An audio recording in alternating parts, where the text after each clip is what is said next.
Assalamualaikum warahmatullahi wabarakatuh. Perkenalkan, saya Nur Hayati Butar-Butar. Saya pemateri pertama.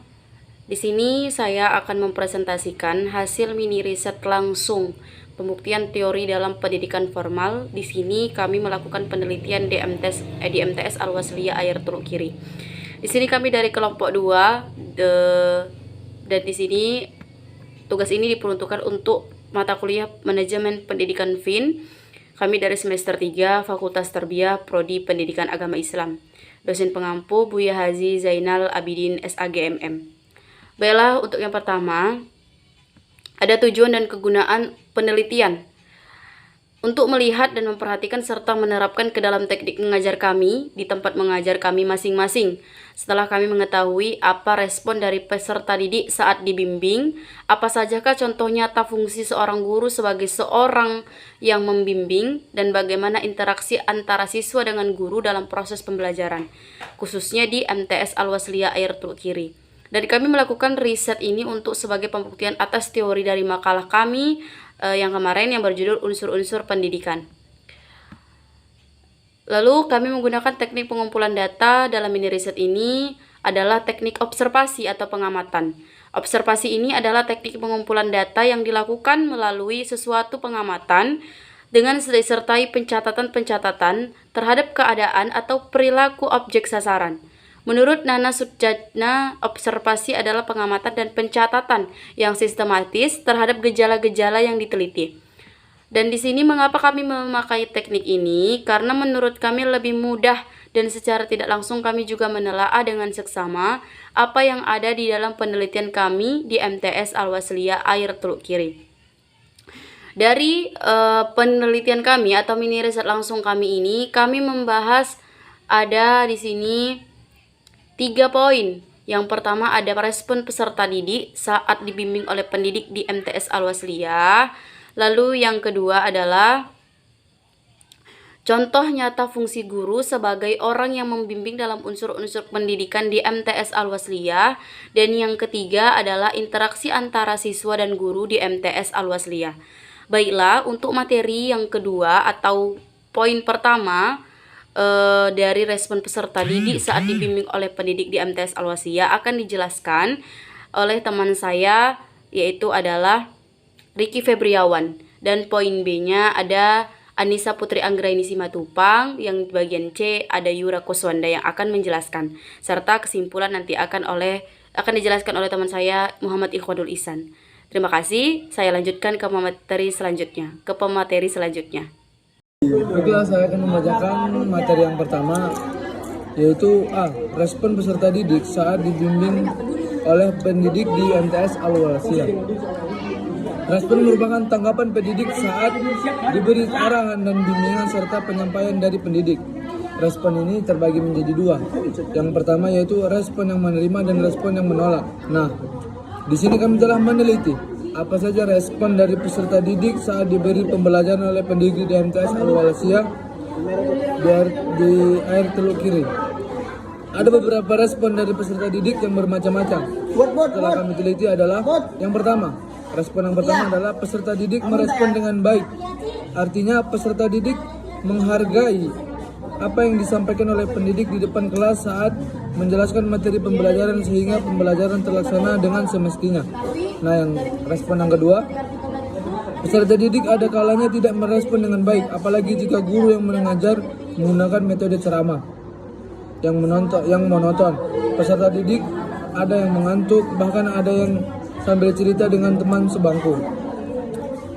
Peserta didik juga tidak bisa kita salahkan sepenuhnya, karena pada dasarnya pendidik juga harus mengetahui bagaimana metode yang tepat untuk peserta didik apabila peserta didik tersebut tidak lagi menyukai metode yang ia pakai dalam proses belajar mengajar.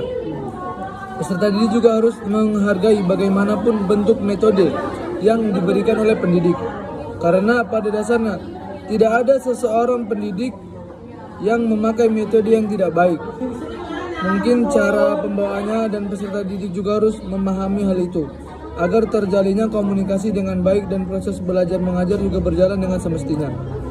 Pada hakikatnya, bagaimanapun juga, peserta didik tersebut berperilaku baik ataupun buruk, maka pendidik wajib memberi arahan dan bimbingan kepada peserta didik tersebut. Dan peserta didik juga menerima arahan dan bimbingan dari pendidiknya. Karena pada dasarnya semua pembelajaran itu dimulai dari saling menghargai antara pendidik dan peserta didik. Dan alhamdulillah peserta didik di MTS Al-Walsiyah Air Teluk Kiri 80% dari siswanya menghargai guru dan menjalankan dengan baik kewajiban sebagai subjek yang dibimbing. Baik, materi yang selanjutnya akan dilanjutkan oleh teman saya. B. Contoh nyata fungsi guru sebagai orang yang membimbing dalam unsur-unsur pendidikan di MTS Al-Walsiyah. Pendidikan adalah orang dewasa yang bertanggung jawab memberi pertolongan kepada anak didik dalam perkembangan jasmani dan rohaninya, agar mencapai kedewasaan, mampu berdiri sendiri, memenuhi tugasnya sebagai makhluk Tuhan, makhluk sosial, dan sebagai individu atau pribadi. Pendidik bertanggung jawab membimbing anak didik tanpa melihat siapa dan bagaimana keadaan anak didik tersebut. Dan di sini kami telah melihat dan menelah langsung bagaimana contoh nyata fungsi guru sebagai orang yang membimbing dalam unsur-unsur pendidikan di MTS Al-Walsiyah. Setelah kami meneliti dan memperhatikan di MTS Al-Walsiyah, guru sebagai orang yang membimbing dalam unsur-unsur pendidikan, yaitu pertama, peserta didik. Peserta didik menjalankan kewajibannya dengan baik, mendengarkan apa yang disampaikan oleh pendidik dan berusaha menjaga ketertiban di dalam kelas. Yang kedua, pendidik melakukan tanggung jawab dengan baik, mengajar, memberi ilmu, menjelaskan materi, dan menjaga ketertiban kelas saat KBM berlangsung di MTS Al-Walsiyah. Yang ketiga, interaksi edukatif, komunikasi antara pendidik dan peserta didik di MTS Al-Walsiyah setiap harinya berjalan dengan semestinya, dan para pendidik dengan peserta didik melakukan tanggung jawab dan hak yang dengan sebaik-baiknya. Yang keempat, tujuan pendidikan pembelajaran di MTS Al-Walsiyah arah tujuannya ingin mencapai target. Pendidik menyampaikan materi dengan baik dan peserta didik menerima materi dengan baik sehingga peserta didik memahami materi dan mampu mengerjakan evaluasi atau soal-soal dengan baik dan semestinya. Yang kelima, materi pendidikan di MTS Al-Walsiyah sesuai dengan kurikulum yang berlaku. Dan yang keenam, alat dan metode yaitu digunakan oleh pendidik di MTS Al-Walsiyah yaitu buku ajar atau LKS. Yang kedua, papan tulis dan spidol. Yang ketiga, pengeras suara jika materi tentang mendengarkan. Metode yang digunakan pendidik di MTS Al-Walsiyah, yang pertama, metode ceramah. Yang kedua, metode tanya jawab, dan yang ketiga, metode diskusi. Yang ketujuh, lingkungan pendidikan. Lingkungan pendidikan di MTS Al-Walsiyah terbilang baik untuk proses. Kemudian saya akan melanjutkan materi selanjutnya tentang interaksi antara siswa dan guru di MTS Al-Walsiyah. Interaksi adalah kegiatan timbal balik. Interaksi dalam pembelajaran adalah kegiatan timbal balik antara guru dan anak didik. Interaksi merupakan salah satu dasar kebutuhan manusia, sehingga manusia harus melakukan interaksi dengan pihak lain. Interaksi dapat dilakukan secara verbal maupun non-verbal. Di dalam interaksi harus memiliki setidaknya 3 unsur, yaitu komunikator, yaitu orang yang melakukan komunikasi, komunikan, yaitu orang yang dijadikan sasaran atau objek, dan informasi, yaitu bahan yang dijadikan komunikasi dan interaksi. Interaksi akan selalu berkait dengan istilah komunikasi atau hubungan dalam proses komunikasi. Dikenal adanya unsur komunikan dan komunikator. Hubungan antara komunikator dengan komunikan biasanya karena menginteraksi sesuatu yang dikenal dengan istilah pesan atau message. Kemudian untuk menyampaikan atau mengontakkan pesan itu diperlukan adanya media dan saluran atau channel. Jadi unsur-unsur yang terlibat dalam komunikasi itu adalah komunikator, komunikan, pesan, dan saluran atau media. Begitu juga hubungan dengan manusia yang satu dengan yang lain. Empat unsur untuk terjadinya proses komunikasi itu akan selalu ada. Proses belajar mengajar adalah proses interaksi antara guru dengan siswa, antara siswa dengan siswa, dan siswa dengan lingkungan sekitar.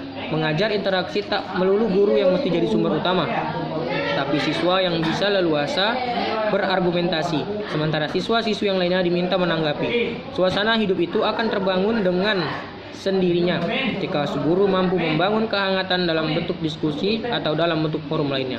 Dalam setiap bentuk kegiatan atau interaksi pengajaran haruslah berorientasi pada tujuannya. Segala daya dan upaya pengajaran harus dipusatkan pada pencapaian tujuan itu.